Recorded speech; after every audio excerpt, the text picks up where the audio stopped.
Ne pas réagir est le premier pas pour devenir inaccessible. Si tu veux être inaccessible, il y a quelque chose que tu dois comprendre immédiatement. Chaque fois que tu réagis impulsivement, tu livres ton pouvoir. La plupart des gens vivent dans un état de réaction constant. Ils se laissent affecter par n'importe quel commentaire, regard ou situation qui ne se passe pas comme ils l'avaient prévu. Et tant que tu es une personne réactive, tu seras facile à manipuler, facile à prédire et surtout facile à affecter. Carl Jung parlait de la façon dont les émotions non contrôlées sont un reflet des ombres internes non résolues. C'est-à-dire que si quelque chose te perturbe, ce n'est pas parce que cela a du pouvoir sur toi, mais parce qu'il y a en toi quelque chose que tu n'as pas encore maîtrisé. Et c'est là que commence le problème. Pourquoi réagis-tu autant? Pourquoi t'inquiètes-tu trop de ce que tu ne devrais pas? Tu te préoccupes trop de l'opinion des autres, du regard des autres, du besoin d'être accepté ou approuvé. Les personnes qui sont véritablement inaccessibles ont compris quelque chose que la plupart des gens ne saisissent jamais. Tout ne mérite pas une réaction, et encore moins ton énergie. Chaque fois que tu te défends, que tu essaies de justifier, ou que tu réponds avec colère ou frustration, tu laisses clairement entendre que tu peux être affecté, que quelqu'un a un contrôle sur toi, même minime. Mais que se passe-t-il lorsque tu apprends à ne pas réagir? Quand quelqu'un t'insulte et que tu le regardes calmement, quand quelqu'un essaie de te provoquer et que ton visage ne change pas d'un millimètre, quand le chaos se déroule autour de toi et que tu restes en paix, c'est là que tu deviens inaccessible. Comment s'entraîner à ne pas réagir? Fais une pause avant de répondre. La plupart des gens répondent sans réfléchir. Quelqu'un t'attaque et tu te mets immédiatement sur la défensive. Mais quand tu entraînes ton esprit à faire une pause avant de réagir, tu prends le contrôle. Demande-toi, est-ce que cela mérite vraiment mon énergie? La plupart du temps, la réponse est non. Observe, mais ne t'implique pas. Jung parlait de l'importance de l'observation sans identification. Tout ce qui se passe autour de toi ne nécessite pas ta participation. Parfois, la meilleure réponse est de ne rien dire. Apprends à voir les situations comme si tu étais un spectateur d'un film. Pratique l'indifférence sélective.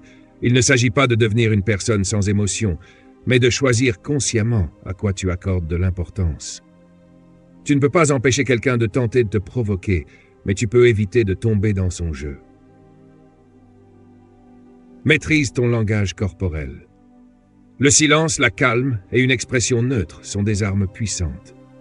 Quand quelqu'un essaie de te sortir de ton centre et que tu maintiens ta posture sans te déplacer, sans afficher une réaction évidente, c'est à ce moment-là que tu réalises qu'ils n'ont plus de pouvoir sur toi. Remplacez la réaction par la stratégie. Au lieu de répondre sous l'emprise des émotions, choisis de répondre stratégiquement. Parfois, ne rien dire est la réponse la plus puissante. D'autres fois, un simple sourire peut désarmer toute attaque. Ne te laisse pas emporter par l'instant. Pense à long terme. Que se passe-t-il lorsque tu cesses de réagir? Lorsque tu atteins ce niveau, les gens te perçoivent différemment. Certains seront confus, ne comprenant pas pourquoi tu ne réagis pas comme avant. D'autres seront frustrés, mais peu t'admireront davantage. Car l'énergie de quelqu'un qui est inaccessible se perçoit, s'impose. L'exercice pour renforcer ton contrôle émotionnel. Si tu veux vraiment commencer à pratiquer cela, fais ceci. Pendant une semaine, chaque fois que quelque chose te provoque une réaction impulsive, attends 5 secondes avant de répondre. Observe comment réagit ton corps, tension, inconfort, anxiété. Considère cela comme un signal qu'il y a quelque chose que tu dois encore entraîner. Fais une liste des situations qui te font réagir le plus et analyse pourquoi. Chaque nuit, demande-toi combien de fois aujourd'hui quelque chose d'extérieur m'a affecté. Visualise la version de toi-même qui ne tombe plus dans ces pièges. Fais-en ton identité. Lorsque cela commence à changer en toi, tu commences à voir le monde sous un autre angle. Et le meilleur dans tout ça, quand tu apprends à lâcher prise, ce pouvoir se multiplie encore plus. Et c'est ce dont nous parlerons dans le point suivant. Le pouvoir de l'inaction. Lorsque tu cesses de réagir, tu n'es plus un jouet du hasard ou des émotions des autres. Tu deviens une force calme et stable dans un monde chaotique. C'est là que réside la véritable liberté. La liberté de choisir de ne pas être emporté par les vagues émotionnelles des autres, de ne pas te laisser manipuler par des événements extérieurs. Les gens qui savent rester inaccessibles savent que les autres cherchent souvent à les provoquer, mais ils ne répondent pas à cette provocation. Pourquoi ? Parce qu'ils ont compris que répondre serait admettre que l'autre a le pouvoir de déclencher une émotion en eux. Et c'est exactement cela qu'ils refusent. L'inaction n'est pas de la faiblesse, c'est une force. Elle exige une maîtrise de soi et un contrôle profond. Le pouvoir de l'inaction, c'est de rester calme, peu importe la tempête autour de toi. C'est un choix conscient de ne pas répondre à la violence émotionnelle ou verbale qui peut surgir dans n'importe quelle situation. Se détacher des réactions émotionnelles. L'une des raisons pour lesquelles il est difficile de ne pas réagir est que nous avons été conditionnés à croire que les émotions sont notre identité. Nous pensons que si quelque chose nous affecte, c'est parce que c'est nous qui sommes touchés. Mais en réalité, ce n'est pas notre essence qui est affectée, c'est simplement notre ego. Lorsque tu prends conscience de cette distinction, tu commences à comprendre que tu n'es pas tes émotions. Ce qui se passe autour de toi ne doit pas devenir une extension de ce que tu ressens à l'intérieur. Par exemple, si quelqu'un te critique, la critique ne doit pas devenir une réflexion sur ta valeur personnelle. Si tu sais qui tu es, la critique d'un autre ne change rien à ta perception de toi-même. Cela demande du temps et de l'effort, mais la première étape pour y parvenir est d'apprendre à observer tes émotions sans y réagir. Quand une émotion surgit, au lieu de la laisser te submerger, prends un moment pour la reconnaître. Je suis en train de ressentir de la colère, mais je choisis de ne pas agir sur cette émotion. Cela demande de l'entraînement, mais peu à peu, tu deviendras plus maître de toi. Tu apprendras à ne pas te laisser emporter par la mer de tes émotions, mais plutôt à les observer comme des vagues qui viennent et repartent. Pratiquer le détachement. Le détachement n'est pas une forme d'indifférence ou de rejet des autres. Il s'agit de comprendre que tes réactions ne définissent pas. C'est un moyen de maintenir ta paix intérieure et malgré les agitations extérieures. Tu apprends à vivre avec ce qui est sans nécessairement te laisser affecter par cela. Dans la vie, il y aura toujours des situations qui tenteront de te faire réagir, que ce soit par la critique, les conflits ou les attentes des autres. Mais si tu choisis consciemment de ne pas répondre, de ne pas être affecté, tu deviens inaccessible. Tu crées une barrière invisible mais solide autour de toi, une sorte de rempart contre tout ce qui cherche à perturber ton calme intérieur. Et au fur et à mesure, tu deviens un modèle pour les autres. Non seulement tu trouves plus de paix en toi, mais tu montres aux autres ce que cela signifie être véritablement libre. La véritable liberté ne réside pas dans l'action, mais dans la capacité à ne pas être contrôlé par l'agitation extérieure. C'est ainsi que le processus de ne pas réagir te mène à devenir une personne inaccessible. Tu n'es plus une proie facile pour les provocations. Tu deviens une personne stable, calme et imprévisible pour ceux qui cherchent à te manipuler. Et c'est ce qui te donne un pouvoir immense. Le pouvoir du silence. Le silence est souvent perçu comme une absence, un vide. Mais il est en réalité l'un des moyens les plus puissants pour maintenir ton équilibre intérieur. Lorsque tu choisis de ne pas répondre verbalement à une provocation ou à une agression, tu fais preuve d'une grande sagesse. Le silence devient une réponse en soi, un acte de résistance face aux tentatives extérieures de perturber ta tranquillité. Les autres s'attendent à ce que tu réagisses. Mais lorsque tu choisis de rester silencieux, tu les désarçonnes. Ils ne savent pas comment répondre à un silence, car ils brisent l'impulsion de conflit ou de confrontation qu'ils espéraient provoquer. Le silence devient alors une manière d'affirmer ta souveraineté intérieure, de montrer que tu n'es pas sous le contrôle de quiconque, ni de rien. Ce silence n'est pas de l'indifférence.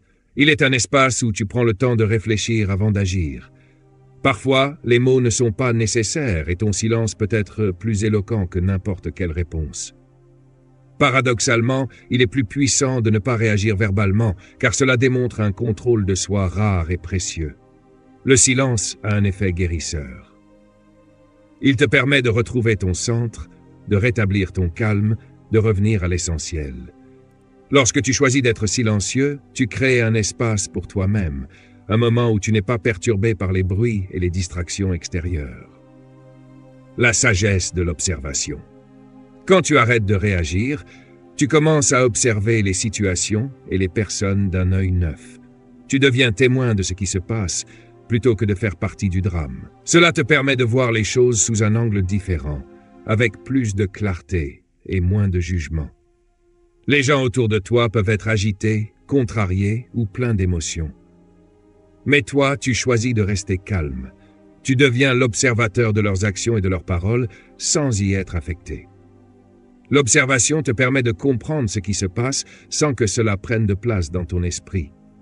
Tu apprends à distinguer ce qui est important et ce qui ne l'est pas. Cet art de l'observation te rend plus sage, plus apte à discerner les véritables intentions des autres. Au lieu de répondre impulsivement, tu laisses les choses se dérouler naturellement, sans interférence. Cela te donne la capacité de ne pas être entraîné dans des conflits inutiles. Le pouvoir de l'indifférence contrôlée. L'indifférence contrôlée est l'une des formes les plus subtiles de puissance. Elle ne consiste pas à être insensible ou à ignorer les autres, mais à choisir délibérément de ne pas laisser leurs actions ou leurs paroles te troubler. Cette indifférence est consciente et contrôlée. Elle n'est pas le fruit de l'ignorance, mais d'une profonde compréhension du fait que ce qui se passe autour de toi n'a pas à te définir. Lorsque tu es indifférent aux provocations, tu retrouves ton pouvoir. Tu arrêtes de réagir aux petits drames quotidiens qui, souvent, ne méritent même pas ton attention. Au lieu de cela, tu choisis de garder ton énergie pour des choses plus importantes, des choses qui nourrissent ta paix intérieure et ton bien-être. Tu apprends à ne pas te laisser distraire par les petites attaques, les critiques ou les commentaires négatifs.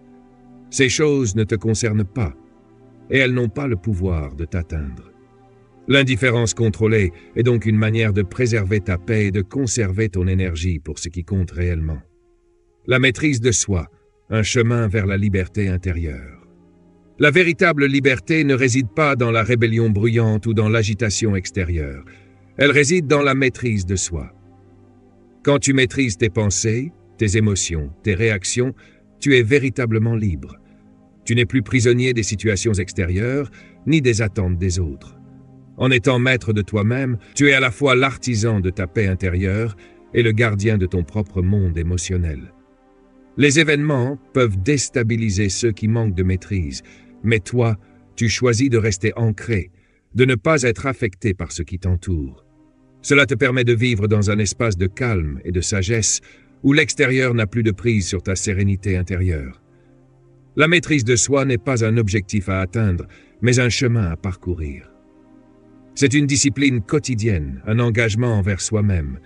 Et plus tu avances sur ce chemin, plus tu deviens conscient de la puissance que tu possèdes. Car la véritable liberté est celle qui naît du silence intérieur et de la maîtrise des mouvements de ton esprit. Conclusion. La maîtrise de soi, le pouvoir du silence, l'indifférence contrôlée, ce sont des armes silencieuses, mais extrêmement puissantes. Ce sont des outils pour se libérer des perturbations extérieures et se reconnecter à ce qui est essentiel. Ce chemin demande patience et discipline, mais il mène à une liberté et à une paix que peu de gens connaissent. Si tu choisis de suivre cette voie, tu deviendras un être exceptionnel. Pas par l'extériorité, mais par la profondeur de ton calme, par la sagesse que tu dégages, par ta capacité à te tenir debout, immobile, face aux tempêtes de la vie. Ainsi, tu apprendras à maîtriser non seulement ton corps et ton esprit, mais aussi l'environnement dans lequel tu évolues. Et c'est dans cette maîtrise que réside ta vraie force.